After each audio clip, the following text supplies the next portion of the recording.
আল্লাহ পাক জানিয়ে দিয়েছেন, লা ইয়ানালাল্লাহু লুহুমুহা ওয়ালা দিমাউহা ওয়ালাকিন ইয়ানালুহু তাকওয়া মিনকুম। আল্লাহ তাআলার নিকট কোরবানির কোনো গোশত, কোনো রক্ত, কোনো কিছুই আল্লাহর দরবারে পৌঁছে না, শুধুমাত্র পৌঁছে ওয়ালাকিন ইয়ানালুহু তাকওয়া মিনকুম, মনের তাকওয়া। মনের মধ্যে কি চিন্তা আছে, এই চিন্তাটা, এই তাকওয়াটা, মনের অবস্থাটা আল্লাহ তাআলার নিকট পৌঁছে। এরপরে কাযালিকা সাখখারাহা লাকুম লিতুকাব্বিরুল্লাহা আলা মা হাদাকুম ওয়া বাশশিরিল মুহসিনিন।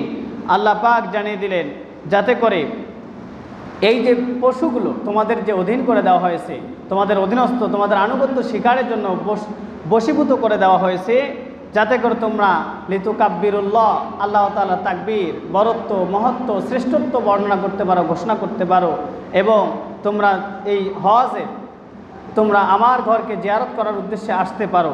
এরপরে তিনি বলেন আলা মা হাদাকুম, এবং তোমাদেরকে হেদায়াত দেওয়া হয়েছে, ওয়া বাশশিরিল মুহসিনিন। আর আল্লাহ রাসূল সাল্লাল্লাহু আলাইহি সাল্লামকে জানিয়ে দেওয়া হলেন যে আপনি আমার বান্দাদেরকে জানিয়ে দেন যে যারা এই সৎকর্ম কাজ করবে, ভালো কাজগুলো করবে, সৎকর্মশীল যারা বান্দা, যারা বান্দি, তাদের জন্য সুসংবাদ দিয়ে দিন। এই আয়াত থেকে বোঝা যায় আজকে আমাদের আলোচনার মূল বিষয় হলো, যেহেতু সামনে আজকে যুলকাদের 15তম দিন চলছে, সামনে যেহেতু আর 15 দিন পরে জিলহজ শুরু হবে, তো সেই জিলহজের মাসের অন্যতম 10 তারিখের অন্যতম একটা ইবাদত, সেটা হলো কোরবানি, ঈদুল আযহা।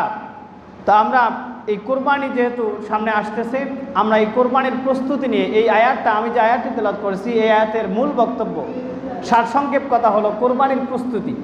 কিভাবে আমরা কোরবানির প্রস্তুতি নেব সেই সম্পর্কে আল্লাহ পাক জানিয়ে দিয়েছেন। তাহলে আজকে আলোচনার মূল বিষয় হচ্ছে কোরবানির প্রস্তুতি। কোরবানির প্রস্তুতি।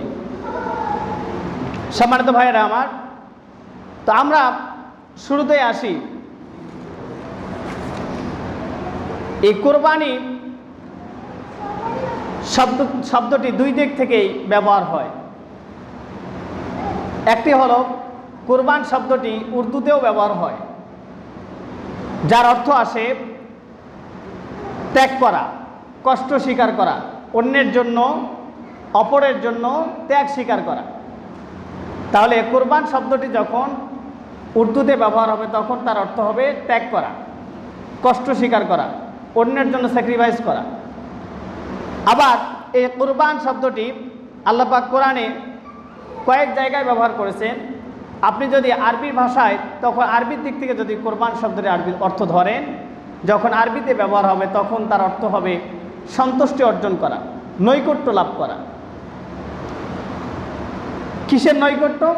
আল্লাহ পাক সেটা 5 নম্বর সূরা মায়েদার 27 নম্বর আয়াতের মধ্যে জানিয়ে দিয়েছেন, ওয়াতলু আলাইহিম নাবা আবনাই আদামা বিল হক ইয ক্বাররাবা কুরবানান ফাতুকুব্বিলা মিন আহাদিহিমা ওয়া লাম ইউতাকাব্বাল মিনাল আখার ক্বালা লা আকতুলান্নাকা ক্বালা ইন্নামা ইয়াতাকাব্বালুল্লাহু মিনাল মুত্তাকিন।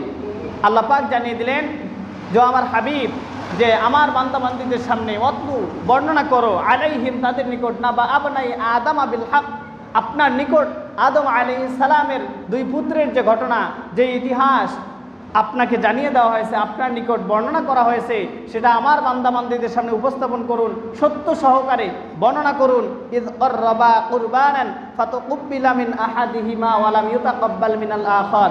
যখন আদম আলাইহিস সালামের 2 পুত্র হাবিল এবং কাবিল যখন কুরবানি করলো, তখন তাদের 2 জনের মধ্য থেকে ইউতাকাব্বাল মিনাল আখার, একজনের কুরবানি কবুল হয়েছে আর একজনের কুরবানি কবুল হয় নাই। কেন হয় নাই?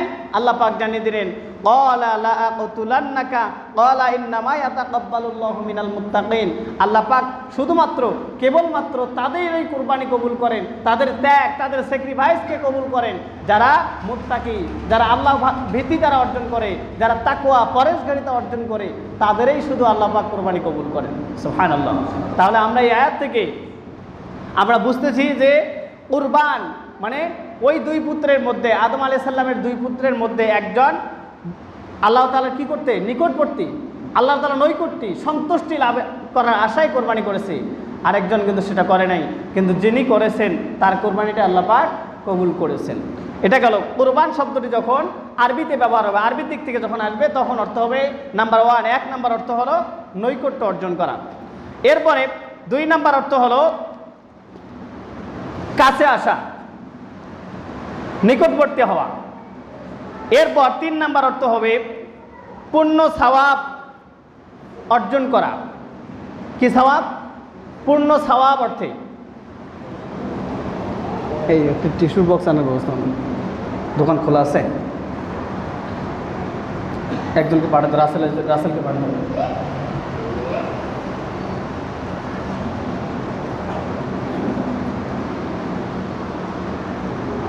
সম্মানিত ভাইরা আমার, তাহলে কুরবান শব্দটি যখন আরবিতে ব্যবহার হবে তখন কয়টি অর্থ হবে? 3টা অর্থ। কয়টি অর্থ? কথা কি বোঝা যায় তো নাকি? বুঝতেছেন?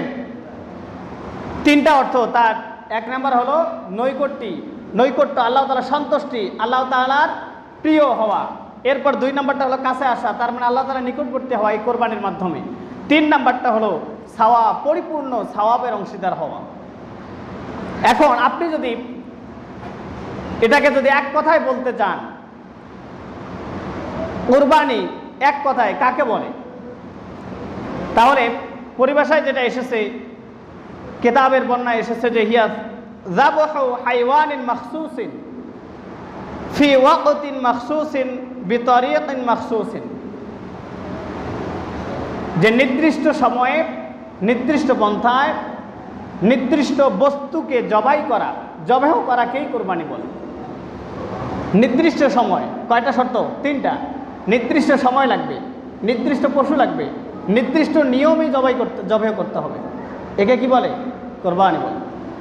এজন্য আমরা যে কোরবানি করব, পশুর উপরে যে ছুরি চালাবো, জবাই করব, এটা করার আগে আমরা পশু যে এখন থেকে কেনা শুরু করতেছি, আমরা পশু কেনার তখন থেকে যখন নিয়োগ করেছি তখন থেকেই আমাদের অন্তরের মধ্যে পূর্ণ ইখলাস যদি না থাকে তাহলে কিন্তু আমাদের কোরবানি হবে না। এই জন্য আজকে কোরবানির প্রস্তুতি এখন থেকে আজকে আলোচনা করব, সামনে জুমা হবে, এরপরে মাঝখানে তারপরে জুমা, যেহেতু জিলহজের প্রথম 10 দিনে কিছু আমল আছে, সেই আমল সম্পর্কে আলোচনা করা হবে ইনশাআল্লাহ। তো আমরা আসি, আল্লাহ পাক যেটা জানিয়ে দিলেন, লা ইয়ানালাল্লাহু লুহুমুহা ওয়ালা দিমাউহা ওয়ালাকিন ইয়ানালুহুত তাকওয়া মিনকুম। আল্লাহ পাক জানিয়ে দিলেন যে তোমরা যে কোরবানি দাও, কোরবানিতে করো, এই কোরবানির পশুর গোস্ত, কোনো রক্ত, কোনো কিছুই আমার কাছে আদৌ পৌঁছে না। পৌঁছে কি? ওয়ালাকিন ইয়ানালুহুত তাকওয়া, যারা মুত্তাকি তাদের মনের খবর, তারা যে কোরবানি দিচ্ছে তাদের মনের খবর আমার নিকট পৌঁছে, শুধুমাত্র এটাই আসে। এই আয়াতটি নাজিল কখন হয়? এই আয়াতটি নাজিল হওয়ার ব্যাপারে তাফসীর ইবনে কাসির প্রণেতা তার কিতাবে তিনি একটা হাদিস উল্লেখ করেছেন। হাদিসটি ইমাম আবু হাতেম রহমতুল্লাহ আলাই তিনি তার থেকে বর্ণনা করেন, এবং বিশাল সনদটা বিশাল লম্বা, আমি সেই দিকে যাচ্ছি না। একবার হাদিসের মূল মতন কথাটা উল্লেখ করতেছি, সেটা হলো সাহাবায়ে কেরাম যখন দেখলেন আয়ামে জাহিলিয়াতের যুগে, ওই সময় যারা অজ্ঞ, মুশরিক, যারা কাফের যারা ছিল, তারা কোরবানি করত। কোরবানি করার পরে সেই কোরবানির গোস্তগুলো তাদের মূর্তির সামনে রেখে দিত। কিসের সামনে? কিসের সামনে? কথা বোঝেন? একটু কথা বলতে হবে দয়া করে। কিসের সামনে গোস্তগুলো রেখে দিত? মূর্তির সামনে। এবং তার উপরে আবার রক্ত ছিটা দিত। এমনকি তাদের সময় এটাও প্রচলন ছিল, তারা কাবা ঘরের মধ্যে তারা রক্ত মাখিয়ে দিত বা ছিটা দিত, রক্ত ছিটা দিত। যখন সাহাবায়ে কেরাম এই দৃশ্য দেখলেন, দেখার পরে সাহাবায়ে কেরামদের মনের মধ্যে চিন্তা জাগলো। কি চিন্তা?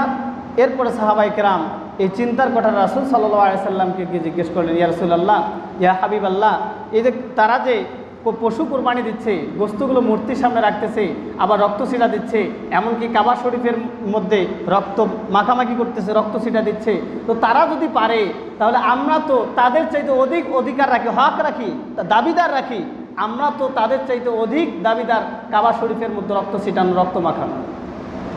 এই কাজটা আমাদের বেশি হক। রাসূল সাল্লাল্লাহু আলাইহি সাল্লাম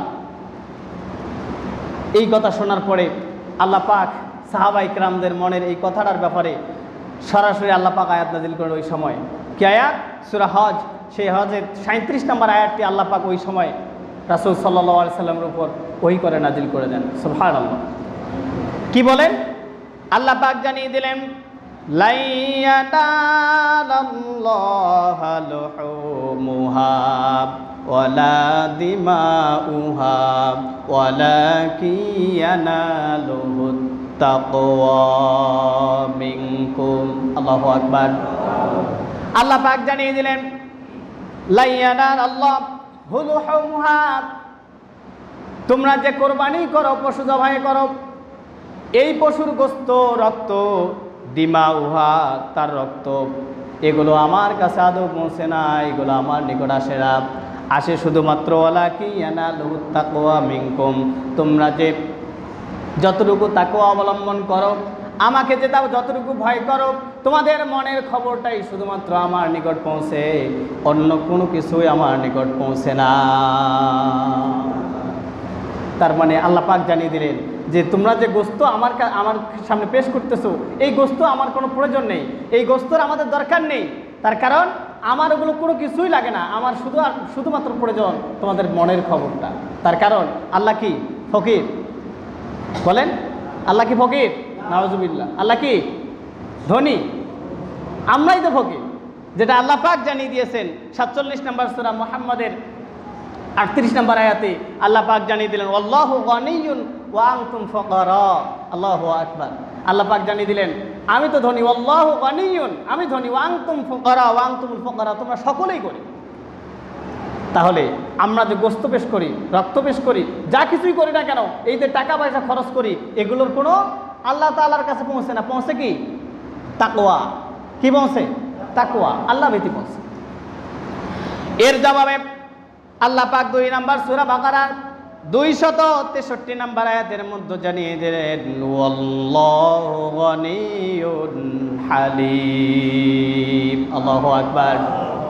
আল্লাহ পাক জানিয়ে দিলেন, আল্লাহর কারো কাছে মুখাপেক্ষী নন, কারো দিকে মুখাপেক্ষী নন, আর তিনি সহনশীলতাই পছন্দ করেন। তিনি সহনশীল, মানুষের উপর দয়া করেন, রহম করেন, তার কোনো কিছুই প্রয়োজন হয় না। তার মানে কাফের মুশরিকরা জাহিলিয়াতের যুগে তারা পশু জবাই করে, যে গোশতগুলো মূর্তির সামনে দিত, তাদের ধারণা এগুলো আমাদের রব আমাদের গ্রহণ করে। কিন্তু না না, আল্লাহ পাক তাদের ধারণাকে ভ্রান্ত ধারণায় পরিণত করে ভুল প্রমাণিত আয়াত জানিয়ে দিলেন, এগুলো কোনো কিছুই পৌঁছে না, শুধুমাত্র তোমাদের মনের খবরটাই আমার নিকট পৌঁছে যায়। সম্মানিত ভাইয়েরা আমার, এই জন্য আল্লাহ পাক আরেক জায়গায় এ ব্যাপারে দলিল দিচ্ছেন, আল্লাহু গনিয়্যুন হামিদ। আল্লাহ তো আদৌ কারো দিকে মুখাপেক্ষী নন, আর তিনি নিঃসন্তায় নিজের ব্যাপারে তিনি নিজেই প্রশংসিত। সুবহানাল্লাহ বলবেন না? রাসূল সাল্লাল্লাহু আলাইহি সাল্লাম জানিয়ে দিয়েছেন, عن أبي هريرة رضي الله تعالى عنه قال قال رسول الله صلى الله عليه وسلم إن الله নিশ্চয় আল্লাহ তাআলা লা ইয়ানজুরু, তাকাচ্ছেন না, তাকাবেন না, দেখবেন না, দেখছেন না, দেখবেনও না, তোমাদের ইলা সুওয়ারিকুম, তোমাদের চেহারা, কার কত চেহারা সুন্দর, কে কত বড় লম্বা, কে কেমন মোটা, কে চিকন, কে পাতলা, দেখার সময় নাই। আল্লাহ তো কারো দিকে চেহারার দিকে তাকাবেন না। ওয়া আমওয়ালিকুম, আর তোমাদের সম্পদের দিকে তাকাবেন না, কে কত বড় ধনী, কে গরিব, কে ফকির মিসকিন, দেখার সময় নাই। এগুলো আল্লাহর কাছে কোনো গ্রান্টেড হবে না, কোনো গ্রহণযোগ্যতা থাকবে না, এগুলো আল্লাহর নিকট যাবে না। ওয়ালাকিন ইয়ানজুরু, কিন্তু আল্লাহ পাক শুধুমাত্র তাকান, দেখছেন এবং দেখবেন, ইলা কুলুবিকুম ওয়া আমালিকুম, তোমাদের মনের মধ্যে কি খবর আর তোমাদের কাজে কি পরিণত করতেছো, শুধুমাত্র এটার দিকে আল্লাহ পাক দেখবে। বিশ্বনবী চমৎকার করে বর্ণনা করে দিলেন, আল্লাহ পাক তোমাদের সম্পদ দেখবে না, তোমাদের চেহারা পানি দেখবে না, দেখবেন শুধুমাত্র তোমাদের অন্তরের খবর, আর কি আমল করেছো, কি কাজে বাস্তবায়ন করেছো, শুধু এটাই দেখবেন, অন্য কিছুই দেখবেন না। সম্মানিত ভাইরা আমার, আল্লাহ পাক যেটা কোরআনে কোট করলেন, লাইয়ানা লাল্লাহু লুহুমুহা ওয়ালা দিমাউহা ওয়ালাকিয়ানালুহু তাকওয়া মিনকুম। আল্লাহু আকবার। আল্লাহ পাক জানিয়ে দিলেন, লাইয়ানা লাল্লাহ, তোমরা যে কোরবানি করো এগুলো কোনো কিছুই আসবে না, শুধুমাত্র আসবে তোমাদের মনের খবর, অন্তরের খবর, তোমাদের কার কতটুকু তাকওয়া, কতটুকু পরহেজগারিতা আছে, শুধুমাত্র এটাই আসবে। সুবহানাল্লাহ। তাহলে এখন আসেন, আমরা এতটুকু বুঝলাম, আমরা যে কোরবানি দেব, এই যে পশু জবাই করব, এই রক্ত, মাংস, গোস্ত, হাড্ডি, টাকা পয়সা, ধন সম্পদ, বাড়ি গাড়ি কিচ্ছুই আল্লাহর দরবারে যাবে না, শুধুমাত্র যাবে মানুষের অন্তরের খবর, মনের খবর, আর তার আমালিকুম, তার আমল, শুধু এগুলোই শুধু পৌঁছবে। তাহলে আমরা যে কোরবানি করব, পশু জবাইও করব, আমরা এই কোরবানিটার উদ্দেশ্য কি তাহলে থাকবে, আমাদের কি উদ্দেশ্য হওয়া দরকার? কোরবানির পিছনে উদ্দেশ্য কি? উদ্দেশ্য যদি আমাদের মনের মধ্যে এই চিন্তা থাকে, আমাদের এই সমাজের মধ্যে আমি সবচাইতে ধনী, আমি যদি সবচাইতে ছোট পশুটা কোরবানি করি, এলাকার লোকেরা কেমন বলবে, কেমন আমার ব্যাপারে চিন্তা করবে, কি ধারণাই না পোষণ করে, কি ধারণাই না করে, আমার নাম যেটা আছে সেই নাম, যশ খ্যাতি সব ডুবে যাবে। এই চিন্তায় যদি আপনি এই ধন সম্পদের বহলে, যদি ক্ষমতায়, যদি আপনি সবচাইতে বড় পশুটা কোরবানি করেন, এই চিন্তা যদি থাকে, তাহলে আপনার কোরবানি আল্লাহর দরবারে বলেন কবুল হবে না। এরপরে কেউ যদি তার চিন্তার চেতনা সব কিছু নামকে জাহির করার জন্য, নিজের নামের যশ খ্যাতি প্রমাণ করার জন্য, যদি কেউ এগুলো ক্ষমতার বলে বেশি ক্ষমতাশীল, তার কারণে বড় পশুটা কোরবানি দিতে হবে, আবার কোরবানির পশু কিনতে গিয়ে দেখা যায় 1 লাখ দিয়ে গরু কিনবো, গোস্ত পড়তে হবে কিনা, লাভ হবে কিনা, এই রকম চিন্তা করে যদি কেউ পশু কোরবানি করে, আল্লাহ পাক জানিয়ে দিলেন তাদের কোরবানি ফাতাকাব্বাল মিনাল আখর, ওই যে আদম আলাইহিস সালামের যে 2 পুত্রের মধ্যে একজনের কোরবানি আখর অন্যজনের কোরবানি কবুল হয় নাই, এই রকম তাদের কোরবানিটা হবে না। এই জন্য আমরা যে কোরবানি করব, আমাদের লক্ষ্য, উদ্দেশ্য, টার্গেট কাকে খুশি করার জন্যে? সবাই বলেন কাকে? শুধুমাত্র, কেবলমাত্র, একমাত্র রবকে খুশি করার জন্য, অন্য কাউকে খুশি করার জন্য চলবে না। এই রবকে যে আমরা খুশি করব, এর পিছনে উদ্দেশ্য আছে কয়েকটা, 3টা। কয়টা? সবাই বলেন কয়টা? 3টা উদ্দেশ্য আছে।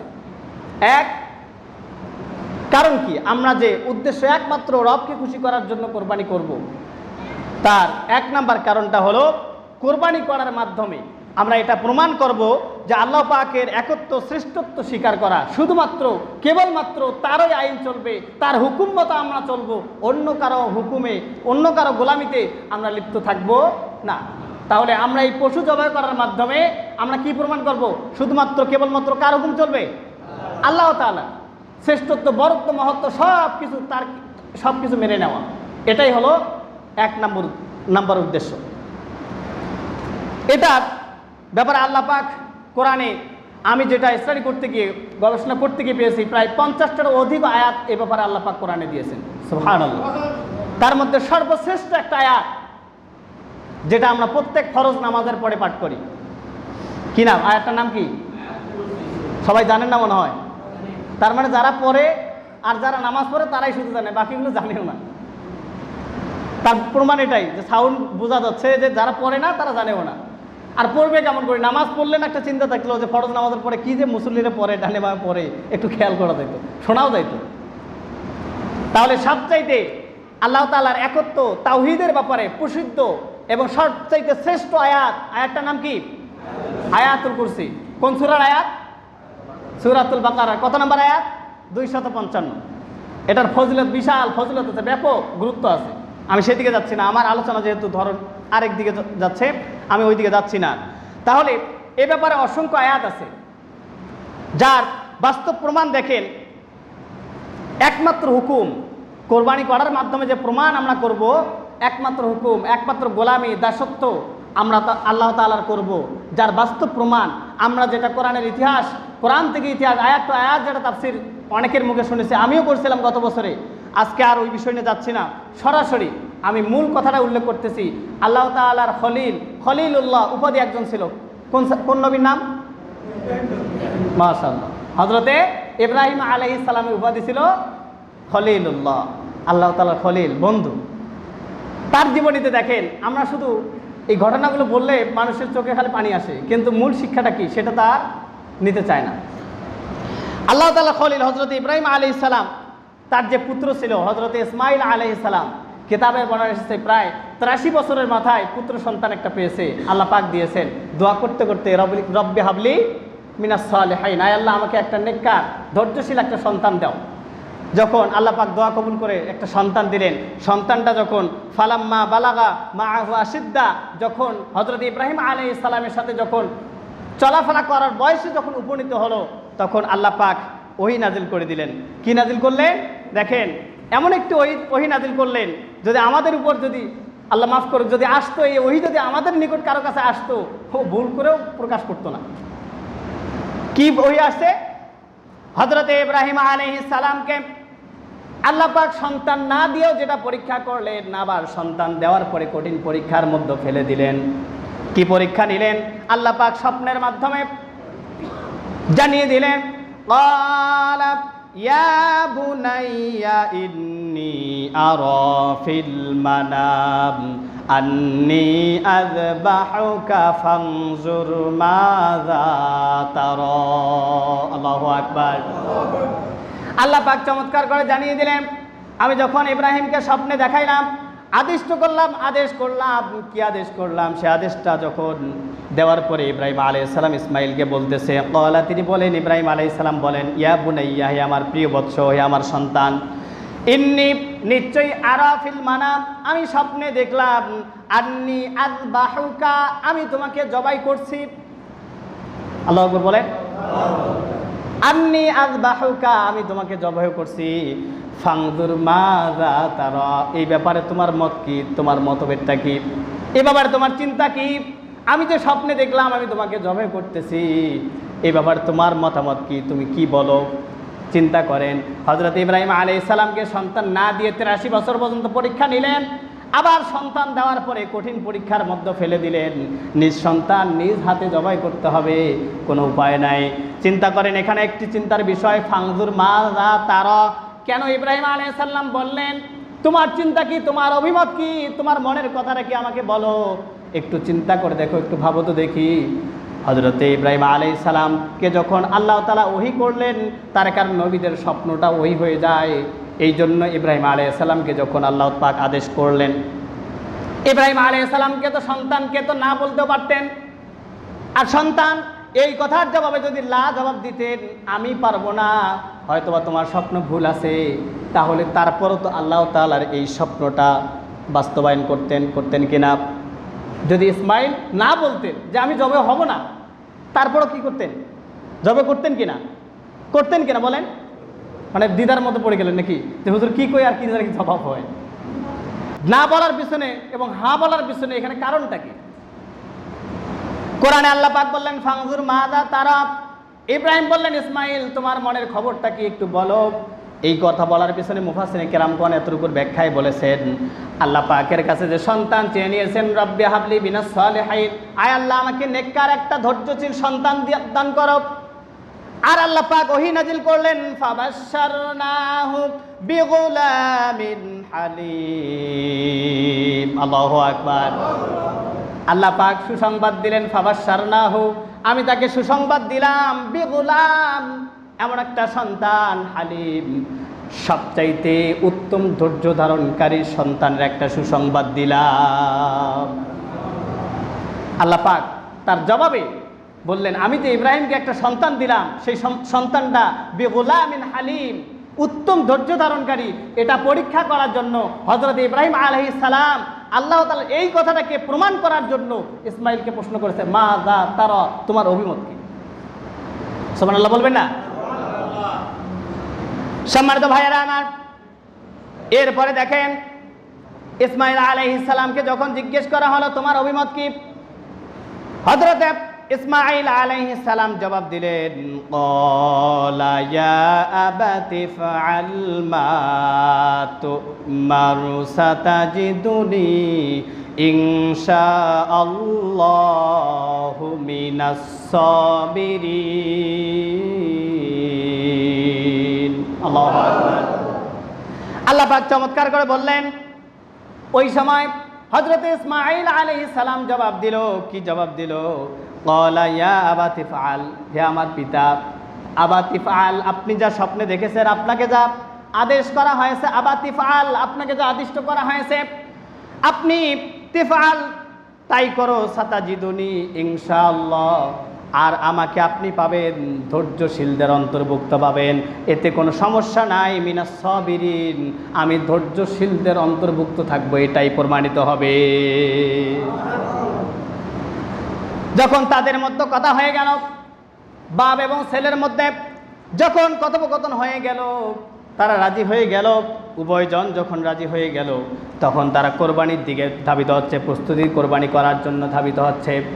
আল্লাহ পাক জানিয়ে দিলেন, ফালাম্মা আসলামা ওয়া তাল্লাহু লিল জাবিল, আল্লাহ পাক জানিয়ে দিলেন যখন ইব্রাহিম এবং ইসমাইল আলাইহিস সালাম দুজনে যখন সম্মতিতে উপনীত হলো, যখন সমর্থন হলো, দুইজনেই যখন মতামত এক হয়ে গেল, দুইজনের যখন ডিসিশন এক হয়ে গেল, তখন কি হলো? ফালাম্মা, অতঃপর আসলামা, তারা যখন আত্মসমর্পণ করলো, আমার ডিসিশনের কাছে যখন আত্মসমর্পণ করলো, ওয়াতাল্লাহু লিল জাবিল, তখন ইসমাইলকে ইব্রাহিম কাঁধ করে উপর করে শোয়াই দিল। সুবহানাল্লাহ, সুবহানাল্লাহ। এরপরে কি হলো? যখন কাঁধ করে শোয়াই দিল, ধারালো ছুরির নিচে যখন ছুরি চালাবে, এদিকে শোয়াই দিয়ে হাত পা বেঁধে দিল। কোনো মুফাসসির কেরামগণ বলেছেন হাত পা বেঁধে দিল। দেওয়ার পরে বাবা নিজের চোখটা কাপড় দিয়ে বেঁধে ফেললো, এরপরে ছুরি চালাচ্ছে। এদিকে আল্লাহ পাক তাদের এই কর্মকাণ্ড, এই দৃশ্য দেখে সরাসরি আয়াত নাজিল। ওই সময় আল্লাহ পাক তাদের বক্তব্যকে কোট করার জন্য ডাক দিলেন। কি ডাক দিলেন? ওয়ানা দাইনাহু আইয়া ইব্রাহিম। আল্লাহু আকবার। আল্লাহ পাক সরাসরি ডাক দিলেন, ওয়ানা দাইনা, আহ্বান করলেন, ইয়া আইয়া ইব্রাহিম, হে ইব্রাহিম। আল্লাহ পাক ডাক দিলেন, হে ইব্রাহিম। এরপরে কি বললেন? কদ সাদ্দাকতুর রুইয়া ইন্না কাযালিকা নাজজিল মুহসিনিন। আল্লাহু আকবার। ও ইব্রাহিম, হয়েছে, আর থামো, আর করা লাগবে না, জবে করা লাগবে না। কদ সাদ্দাকতুর রুইয়া, তোমাকে যা স্বপ্নে আমি দেখাইছি সেটা তুমি বাস্তবে পরিণত করেছো। কাযালিকা নাজজিল মুহসিনিন, আর যারা সৎকর্মশীল, যারা ইহসানকারী, তাদেরকেই আমি এইভাবে পুরস্কৃত করি। সুবহানাল্লাহ। এরপরে কি হলো দেখেন, আল্লাহ পাক আবার বললেন, ইন্না হাযা লাহুল বালাউল মুবিন, আর এটা ইব্রাহিমের জন্য স্পষ্ট পরীক্ষা ছিল। সন্তান না দিয়েও একটা পরীক্ষা ছিল, আর সন্তান দেওয়ার পরে জবেও করার আদেশ করার মাধ্যমে এটাও তার জীবনের আরেক বড় কঠিন পরীক্ষা ছিল। সুবহানাল্লাহ। এরপরে কি হলো? আল্লাহ পাক জানিয়ে দিলেন, ওয়াফাদাইনাহু বিযিবহিন আযীম, ইব্রাহিম যখন ইসমাইলকে জবে করার জন্য শোয়াই দিল, ছুরি চালাচ্ছে, জবে হচ্ছে না। এদিকে আল্লাহ পাক জানিয়ে দিলেন, ওয়াফাদাইনা, আমি ইসমাইলকে সরিয়ে নিলাম। সুবহানাল্লাহ বলবেন না? কাকে সরিয়ে নিলেন? ইসমাইলকে সরিয়ে নিলেন। ওয়াফাদাইনাহু, তার কাছ থেকে আমি সরিয়ে নিলাম ইসমাইলকে। বিযিবহিন আযীম, এক বিশাল, এক বিরাট, ওই সময় জবে হয়ে গেল, কোরবানি হয়ে গেল। বিযিবহিন আযীমের ব্যাখ্যায় মুফাসসির কেরামগণ বলেছেন, ওই সময় ইসমাইলকে সরিয়ে নিয়ে আল্লাহ পাক ওখানে জান্নাত থেকে একটা দুম্বা পাঠিয়ে দিয়ে শোয়াই দিয়েছেন, সেই দুম্বাটা কোরবানি হয়ে গেছে। সম্মানিত ভাইয়েরা আমার, চিন্তা করেন, এই যে কোরবানির যে উদ্দেশ্য, সেটা হলো কোরবানি করার মাধ্যমে সব কিছু বাদ দিয়ে কার হুকুম চলতে হবে, কার হুকুম মানতে হবে, গোলামি কার মানতে হবে, দাসত্ব কার করতে হবে, অন্য কারো দাসত্ব চলবে না, শুধুমাত্র কেবলমাত্র রব্বে কারিমের গোলামি, তার দাসত্ব, তার ইবাদত, তার হুকুম মেনে চলতে হবে। এটাই ছিল এই ইব্রাহিম আলাইহিস সালামের জীবনের সবচেয়ে বড় কঠিন পরীক্ষা। এই কোরবানির মূল উদ্দেশ্য এখানেই। সম্মানিত ভাইয়েরা আমার, এখান থেকে এই যে ঘটনা, কোরআন টু কোরআন আয়াত দিয়ে বললাম, এর পিছনে, এই ঘটনা বলার পিছনে কারণটা কি? কারণটা হলো এখান থেকে আমাদের জন্য শিক্ষাটা কি? এই শিক্ষাটা হলো সর্বশেষ ইব্রাহিম আলাইহিস সালামকে পরীক্ষা নিতে নিতে ঝাঁঝরা করে দিয়েছে। আল্লাহ পাক জানিয়ে দিয়েছেন ইব্রাহিম একটা পরীক্ষাও ফেল করে নাই, প্রত্যেকটা পরীক্ষায় পাশ করেছে। এই কঠিন পরীক্ষাগুলো নিয়ে নিয়ে হযরত ইব্রাহিম আলাইহিস সালামকে মুসলিম জাতির ইমাম বানিয়ে দিয়েছে। কিন্তু আজকে তো ইমাম, আজকে তো লিডার খুব সহজে হওয়া যায়, আজকে নেতা খুব সহজে হওয়া যায়, কিন্তু এটা তারা জানে না নেতা হতে গেলে পরীক্ষা দিতে হয়। ঠিক না? নেতা হতে গেলে কি দিতে হয়? পরীক্ষা দিতে হয়, যেটা হযরত ইব্রাহিম আলাইহিস সালাম পরীক্ষা দিয়েছেন। পরীক্ষা দেওয়ার মাধ্যমে তাকে আল্লাহ পাক সরাসরি মুসলিম জাতির ইমাম বানিয়েছেন, পিতা বানিয়ে দিয়েছেন। কিন্তু সেই পিতাকে বাদ দিয়ে আজকে আমরা পিতা মানি, বাকিরা বুঝি নেন। সম্মানিত ভাইয়েরা আমার, এরপরে আসেন এখান থেকে আমাদের জন্য আরেকটি কথা শিক্ষা, সেটা হলো আজকে আমরা মসজিদের ইমাম, মসজিদের মুয়াজ্জিন যখন নিয়োগ করতে যাই, যখন মসজিদের ইমাম বাছাই করতে যাই, কত কিছু দেখি। ইমাম জুব্বা পরছে, লম্বা পাঞ্জাবি পরছে কিনা, টুপি ঠিক আছে কিনা, দাড়ি ঠিক আছে কিনা, এমনকি তার বউ পর্যন্ত পর্দায় থাকে কিনা সেটাও দেখে। একজন ইমামকে নিয়োগ করার জন্য সাধারণত 500 থেকে 1000 মুসল্লির ইমাম নিয়োগ করার জন্য এত কিছু বাছাই করা হয়। কিন্তু ওইভাবে 500 নয়, 50,000 লোকের জন্য, 1000 নয়, 1 লাখ মানুষের ইমাম যাকে বানানো হয়, ইমাম নিয়োগের যেমন যাচাই বাছাই করা হয়, পরীক্ষা নেওয়া হয়, ইন্টারভিউ নেওয়া হয়, ওই রকমভাবে ওই 50,000 থেকে 1 লাখ লোকের ইমামকে যদি ওই রকম পরীক্ষা নিরীক্ষা করা হতো, তাহলে আমাদের এই দেশটাতে দুর্নীতি থাকার কথা ছিল না, কোনো টেন্ডারবাজি থাকার কথা ছিল না, আমাদের রাষ্ট্রেতে এত খুনাখুনি, হানাহানি, মারামারি, চেয়ার নিয়ে লড়ালড়ি, এত তর্কা ছিল না। কিন্তু আজকে আছে না নাই? একটাই কারণ, কারণটা হলো আমরা মসজিদের ইমামকে যেরকমভাবে নিয়োগ করি, ওই রকমভাবে যাচাই বাছাই জাতির ইমাম যাদেরকে বানাই তাদেরকে এইরকমভাবে দেখি না। ঠিক না? দেখি আমরা আজকে ইমাম, আজকে জাতির যারা ইমাম হচ্ছে, যারা লিডার হচ্ছে, যারা নেতা, যারা নেতৃত্ব দিচ্ছে, জাতিকে দিক নির্দেশনা দিচ্ছে, তারা আজকে ক্ষমতায় যাবে এই জন্য প্রচারও করে, গোনা দিয়ে শুরু করে। ঠিক না? গোনা দিয়ে শুরু করে না? গান শোনা কি? গান শোনা কি হারাম? অশ্লীল গান বাজনা কি হারাম? তারা যে প্রচার করতেছে কি দিয়ে করতেছে? দেখছেন কোনোদিন প্রচারে কোন ইসলামী সঙ্গীত অথবা কোরআন তেলাওয়াত বাজে? কি বাজে? এমনও আমি দেখেছি এবার নির্বাচনে নেতা এবং মেয়েকে সামনে নিয়ে পিকআপের মধ্যে তারা সামনে দিয়ে যাচ্ছে আর বক্স বাজাচ্ছে। বক্সের যত যন্ত্রপাতি আছে, এই বাদ্যযন্ত্র সবগুলো নিয়ে তারা গান বাজনা করতেছে আর প্রচার করতেছে। আর মুসলিম জাতির বিবেকে, আমি তো মনে করি ইমানদারদের বিবেকের মধ্যে প্রসাব করে দিয়েছে কুকুর, যার কারণে তারা ওই অবস্থায় তাদেরকেও ভোট দেয়, তাদেরকে থুতু মারে, তাদেরকে জুতা নিক্ষেপ করে, তাদেরকে ওখান থেকে বিদায় করে দেওয়া দরকার ছিল। কিন্তু তা তো আমরা করি না, বরং আমরাই তাদেরকে গিয়ে সমর্থন করি।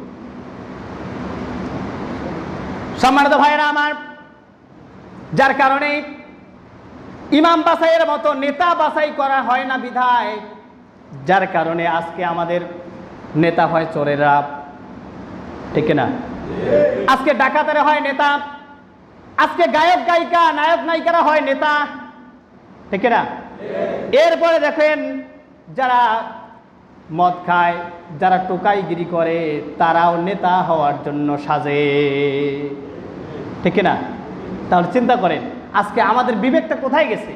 আজকে ইমাম বাছাইয়ের ক্ষেত্রে যদি আমরা ওই রকম ভাবে ইমাম, জাতির ইমাম যারা নেতা হয় তাদেরকে বাছাই করতাম, চোর ডাকাত, যারা খুন করে, যারা মদ খায়, যারা ইয়াবা খায়, যারা গাঞ্জা খায়, যারা দুর্নীতি করে, টেন্ডারবাজি করে, যারা স্টেজে গান করে, নিজের শরীরকে তারা প্রকাশ করে দেয়, ডাকাতেরা এইরকম ভাবে তারা আজকে পবিত্র জায়গাটায়, দেশ যেখান থেকে নির্বাচন করা হয়, যেখান থেকে পরিচালনা করা হয়, সেই জায়গায় এই সব ডাকাতেরা যাওয়ার কথা ছিল না। আজকে গেছে আমাদের কারণে। তাহলে আমাদেরকে এই ইব্রাহিম আলাইহিস সালামের জীবনী থেকে, এই ঘটনা থেকে শিক্ষা নেওয়া দরকার। ইমাম বাছাইয়ের ক্ষেত্রে যেরকম আমরা দেখি একজনকে জাতির ইমাম, ওয়ার্ডের মেম্বার, ইউনিয়নের চেয়ারম্যান, উপজেলা চেয়ারম্যান, এমপি, মন্ত্রী, সরকার পর্যন্ত নির্বাচন করতে গেলে ওই রকম লোক দেখে, মুত্তাকি দেখে নির্বাচন করা দরকার, ঠিক না? তাহলে এইরকম ভাবে যদি আমরা মুত্তাকি লোকদেরকে ওই জায়গায় বসিয়ে দেই, আমাদের এই দেশের সম্পদ আর জীবনে পাচার হবে না, ঠিক না? আমাদের দেশের নির্দোষ মানুষগুলো আর মামলা খাবে না, গায়েবী মামলায় তারা পড়বে না, তারা জেলখানায় পৌঁছবে না। যারা ঘোরার কথা ছিল বাইরে, তারা ওপেনে বাইরে ঘুরবে। কিন্তু আমাদের শুধুমাত্র আমাদের চিন্তা চেতনার পরিবর্তনের দরকার। আমরা কোরবানি দেই, জীবনে কত কোরবানি দিয়েছি, কিন্তু এইরকম ভাবে আমরা কোরবানি করিনি, যার কারণে আমাদের জীবনে পরিবর্তন আসে না। সম্মানিত ভাইরা আমার, তাহলে 1 নম্বর উদ্দেশ্য হলো কোরবানি করার মাধ্যমে জীবনের সমস্ত কিছুকে স্যালেন্ডার আল্লাহর দরবারে করে আল্লাহ তাআলার হুকুমকে মেনে নিতে হবে। এরপরে 2 নম্বর উদ্দেশ্য হলো কোরবানির মাধ্যমে আল্লাহ তাআলাকে নিজের জীবন এবং ধন সম্পদ সব কিছু আল্লাহকে মালিক বানিয়ে দেওয়া। সুবহানাল্লাহ। তাহলে এই কোরবানির মাধ্যমে আমার নিজের জীবন, আমার ধন সম্পদ মালিক কে? সবাই বলেন মালিক কে? আমার এই নিজের জীবনের মালিক কে? আমি কে? আমার সম্পদের মালিক কে? সব কিছুর মালিক কে? তাহলে সেই আল্লাহ যদি মালিক হয়, আল্লাহ পাক সূরা আনআম এর 6 নম্বর সূরার 162 নম্বর আয়াতের মধ্যে জানিয়ে দিলেন, কুল ইন্না সালাতি ওয়া নুসুকি ওয়া মাহইয়ায়া ওয়া মামাতি লিল্লাহি রাব্বিল আলামিন। আল্লাহু আকবার। আল্লাহ পাক জানিয়ে দিলেন, কুল ইন্না সালাতি, বলো ইন্না সালাতি আমার নামাজ, অনুসুকি আমার কুরবানি, ও মাহইয়া আমার জীবন, ও মামাতি আমার মৃত্যু, লিল্লাহি রাব্বিল আলামিন যিনি বিশ্ব জগতের রব, সেই রবের জন্যে। তাহলে আমার সব কিছু কার জন্য হবে? আমার কোরবানি কার জন্য হবে? আমার নামাজ কার জন্য হবে? আমার দান করা কার জন্য হবে? সব কিছু কাকে খুশি করার জন্যে? আল্লাহকে খুশি করার জন্য। সম্মানিত ভাইয়েরা আমার, এটা গেল 2 নাম্বার। 3 নাম্বার উদ্দেশ্যটা হলো কোরবানি করার মাধ্যমে আল্লাহ পাকের নেয়ামতের শুকরিয়া আদায় করা। সুবহানাল্লাহ বলবেন না? কার নেয়ামত? নেয়ামত দিয়েছেন কে? আমাদের টাকা পয়সার মালিক কে? এগুলো দিয়েছেন কে? আমাদের ধন সম্পদ দিয়েছেন কে? আমাদেরকে হায়াত দিয়েছেন কে? আমাদেরকে সুস্থ রেখেছেন কে? এই যে নেয়ামতগুলো আল্লাহ পাক দিয়েছেন, এই কোরবানি করার মাধ্যমে নেয়ামতের শুকরিয়া আদায় করা। আল্লাহ পাক জানিয়ে দিলেন 14 নম্বর সূরা ইব্রাহিমের 7 নম্বর আয়াতে, লা ইন শাকারতুম লা আযীদান্নাকুম ওয়া লা ইন কাফারতুম ইন্না আযাবি লাশাদীদ। আল্লাহু আকবার। আল্লাহ পাক জানিয়ে দিলেন, লা ইন শাকারতুম, যদি তোমরা শুকরিয়া আদায় করো, আমার নিয়ামত পাওয়ার পরে যদি শুকরিয়া আদায় করো, লা আযীদান্নাকুম, তাহলে তোমাদের নিয়ামত আরো বৃদ্ধি করে দেব। ওয়ালা ইন কাফারতুম, আর যদি এই নিয়ামতের অস্বীকার করো, অস্বীকৃতি যদি করো, অস্বীকার করো, যদি অকৃতজ্ঞতা প্রকাশ করো, ইন্না আযাবি লাশাদীদ, তাহলে কঠিন শাস্তি পাওয়ার জন্য রেডি হয়ে আসো। তাহলে আল্লাহ পাক নিয়ামত দিয়েছেন, এই কোরবানি করার মাধ্যমে নিয়ামতের শুকরিয়া আদায় করার একটা বাস্তব চিত্র একটা ফুটে উঠল। তাহলে আমরা যদি এইভাবে একমাত্র রবকে খুশি করার জন্য কোরবানি করি, তাতে কি আমাদের লস আছে না লাভ আছে? তাতে কি গোস্ত খাওয়া হবে কিনা? হবে কিনা? আচ্ছা, আমি যদি কোরবানি করি রবকে খুশি করার জন্য, অন্য কাউকে নয়, কোনো লোক দেখানো নয়, কারো সন্তুষ্ট করার জন্য নয়, একমাত্র রবকে খুশি করার জন্য যদি কোরবানি করি, এই কোরবানি করলে আমার কি গোস্ত খাওয়া বন্ধ হবে? হ্যাঁ না? গোস্ত জবে করার পর গরুটা হারে যাবে ওখান থেকে। যেমন আদম আলাইহিস সালামের 2 পুত্র কোরবানি একটা আগুনে পুড়ে নিয়ে গেছে, কবুল হওয়াটা ওই সময় দৃশ্য ছিল। এইরকম হবে? কোনোদিন হয়েছে দেখছেন আপনারা? তাহলে এটা যদি না হয়, তাহলে আমাদের উদ্দেশ্য কাকে খুশি করার জন্যে? আল্লাহকে খুশি করার জন্য। এখানে ছোট্ট একটা উদাহরণ দেবো, সময় যেহেতু পার হয়ে যাচ্ছে। ছোট্ট একটা উদাহরণ, মনে করেন আপনি একটা বিল্ডিং তৈরি করবেন। এই বিল্ডিংটা আপনি ঘরের মধ্যে কোন দিকে জানালা হবে, সব কিছু ডিজাইন আপনি ম্যাপ নিয়ে আসেন কিনা ইঞ্জিনিয়ারের কাছ থেকে। এখন আপনি ওই সময় যদি চিন্তা করেন এই ঘরের পূবে একটা দরজা, পশ্চিমে একটা জানালা, পূবে একটা জানালা, পশ্চিমে একটা জানালা থাকবে, আর এই জানালা দিয়ে ঘরের মধ্যে আলো বাতাস ঢুকবে। এই যদি চিন্তা থাকে, এইরকম নিয়ত করে আপনি ঘরটা বানালেন, এখন এই ঘরের মধ্যে আলো বাতাস ঢুকবে কিনা বলেন? বোঝেন নাই মানে ঢুকবে কিনা? ঢুকবে তো নাকি? আচ্ছা, এই নিয়তটা যদি না হয়, নিয়তটা উল্টা যদি হয়, যখন আপনি ইঞ্জিনিয়ারের কাছে গেছেন, যখন ম্যাপ একটা নিছেন, নেওয়ার পরে যখন দেখলেন যে পূর্ব এবং পশ্চিমে যে জানালা আপনি নিছেন, এটা আপনার নিয়ত ছিল ওই সময় এই জানালা দিয়ে আলো ঘরের মধ্যে আসবে, জানালার পাশে বসে বসে আমি কোরআন তেলাওয়াত করব। সুবহানাল্লাহ বলবেন না? কি করব? কোরআন তেলাওয়াত করব। তাহলে বলেন তো, আপনাদের কাছে জিজ্ঞাসা, যদি বুদ্ধি থাকে একটু বলেন, আমি যে জানালার কাছে কোরআন বসে বসে পড়ার নিয়ত করলাম, ঘর নির্মাণ করার পরে ওই জানালার পাশে যদি কোরআন তেলাওয়াত করি, ওই ঘরের মধ্যে জানালা দিয়ে বাতাস ঢুকবে কিনা? না, মনে হয় না। কোরআন তেলাওয়াত কারণে বাতাস ওটি বন্ধ হয়ে থাকবে, শুধুমাত্র আলো আসবে। কি আসবে? তার মানে আলো আসবে, সাথে বাতাসও ফ্রি, ঠিক না? আলোর সাথে কি আসবে? বাতাস ফ্রি। তাহলে আপনার নিয়তটা কি? ওই জানালার পাশে বসে কি করব? কোরআন তেলাওয়াত করব। এই শুধুমাত্র এতটুকু নিয়ত পরিবর্তন করার কারণে আপনার ওই জানালা দিয়ে যতদিন আপনি বাতাস খাবেন, এই কোরআন তেলাওয়াত করবেন, ততদিন আপনার নিয়ত থেকে আপনার আমলনামায় সওয়াব লেখা শুরু হয়ে যাবে। তাহলে আপনি এই নিয়তটা করার কারণে জানালার পাশে বসে কোরআনে তেলাওয়াত করলেন, সওয়াব পাইলেন, ফাঁকতে ফিরি বাতাসও পাইলেন। ঠিক তেমনি আপনার কোরবানিটা শুধুমাত্র কেবলমাত্র যদি রবকে খুশি করার জন্য হয়, আপনার কোরবানিও কবুল হয়ে যাবে, আপনার গোশত খাওয়া হবে। সুবহানাল্লাহ বলবেন না? এই জন্য আমাদের কোরবানি কাকে খুশি করার জন্য হবে?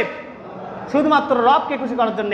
এই জন্য আল্লাহ পাক জানিয়ে দিলেন, লা ইয়ানালাল্লাহু লুহুমুহা ওয়ালা দিমাউহা ওয়ালাকিন ইয়ানালুহুত তাকওয়া মিনকুম।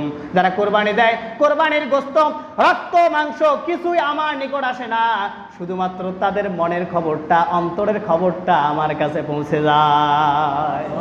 সুবহানাল্লাহ। এই জন্য আমরা কোরবানির পশু তখন থেকে, যখন কোরবানি করার নিয়ত করেছি, তখন থেকে একমাত্র একনিষ্ঠ খালেস নিয়তে রবকে খুশি করার জন্য আমরা কোরবানির পশু কিনবো ইনশাআল্লাহ। আল্লাহ পাক আমাদের সবাইকে এই আমলটা করার তৌফিক দান করুক এবং আল্লাহর উপর ভরসা করে, আল্লাহকে ভয় করে জীবনকে পরিচালনা করার তৌফিক দান করুক।